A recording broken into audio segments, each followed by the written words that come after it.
খেলা মেলা নিয়ে থাকলে চলবে না, খেলা মেলা নিয়ে থাকলে রাজনৈতিক বোধ চলে যায়। একথা বলছেন কে? তৃণমূল সাংসদ সৌগত রায়। বর্ষিয়ান তৃণমূল সাংসদের মুখে এই কথা।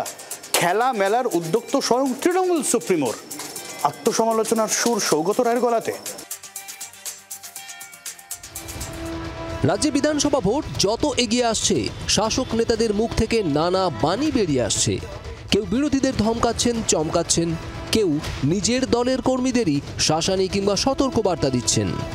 সেই দলে এবার নাম লেখালেন সৌগত রায়ও।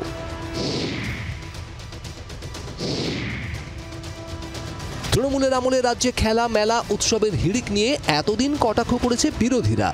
এবার তার প্রতিধ্বনি শোনা গেল তৃণমূল সাংসদ সৌগত রায়ের গলায়। যদি একটা পার্টি খেলার মেলার মধ্যে চলে যায়, তার পলিটিক্যাল সেন্সটা চলে যায়। খেলা মেলা ছেড়ে দলীয় কর্মীদের ভোটের জন্য ঝাঁপিয়ে পড়ার পরামর্শ দিয়েছেন বর্ষিয়ান সাংসদ। ভোট যে খেলা নয় তা স্মরণ করিয়ে দিয়েছেন তিনি। সমাজ করে ইলেকশন, যেটাই আমাদের একমাত্র লক্ষ্য, অন্য কিছু এখন করবে। ৬-৭ মাস পর রাজ্যে বিধানসভা নির্বাচন। তার আগে কি দলকে আয়না দেখালেন সৌগত? তার মন্তব্যকে কি চোখে দেখছেন দলের নেতারা? বিরোধীদেরই বা কি বক্তব্য?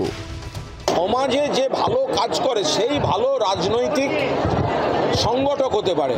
আপনি সারা বছর মিশলেন না, আপনি সারা বছর কোনো সামাজিক কাজ করলেন না, আপনি শুধু রাজনৈতিক বক্তৃতা দিতে গেলেন বা মিছিল করলেন, তার থেকে যে খেলা মেলা সহ গান বাজনা, মানুষের আপদে বিপদে নানা রকমভাবে যারা মানুষের পাশে থাকে, তারা নিশ্চিতভাবে রাজনৈতিক বক্তব্য নিয়ে যখন যায় তখন মানুষ তাদের আরো বেশি গুরুত্ব দেন।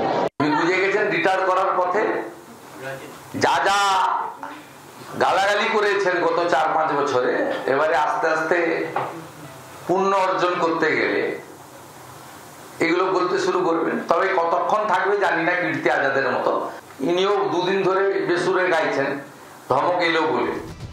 রাজ্যে খেলা মেলার উদ্যোগ তৃণমূল নেত্রী তথা মুখ্যমন্ত্রী মমতা বন্দ্যোপাধ্যায়ের। 16ই আগস্ট খেলা দিবসই হোক বা বিভিন্ন উৎসবের সূচনা, তা তো মুখ্যমন্ত্রীর উদ্যোগেই। সেখানে কি দলের লাইনের বাইরে গিয়ে কিছুটা বেফাঁস মন্তব্য করে বসলেন সৌগত রায়? ভোটের আগে আলটপকা বল তুলে দিলেন বিরোধীদের হাতে? ব্যুরো রিপোর্ট, জি24 ঘন্টা। বাংলার আওয়াজ, বাঙালির আবেগ, জি24 ঘন্টা।